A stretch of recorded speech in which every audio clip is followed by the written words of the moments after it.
Native American tribes have the power to make and issue their own license plates totally separate from the US states they're in, but that might have not been the case if it wasn't for a little around and finding out exactly 50 years ago.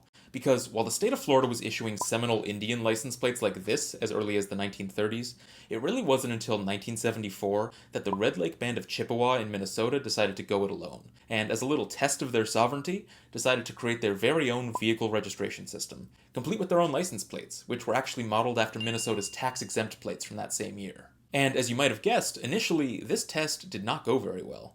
Drivers were being harassed and ticketed the second they drove off the Red Lake Reservation, cars were being impounded, and the state of Minnesota was doing everything in its power to make this tribe roll over and comply with state registration laws. People were suing and countersuing over this, it was a whole thing. But by the end of 1976, this case ended up before the Minnesota Supreme Court, which, in kind of a surprise move, ruled that the Red Lake Chippewa were right.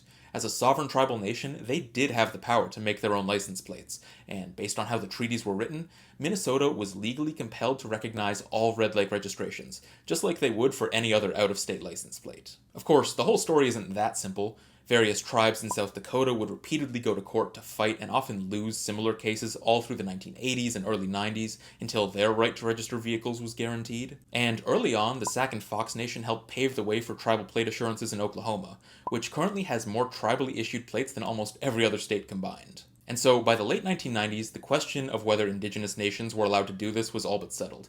And now, if you add up every tribe, band, clan, everything, there are more than 150 unique tribal license plates on the roads in the United States, and we largely have the Red Lake Band of Chippewa in Minnesota to thank for that.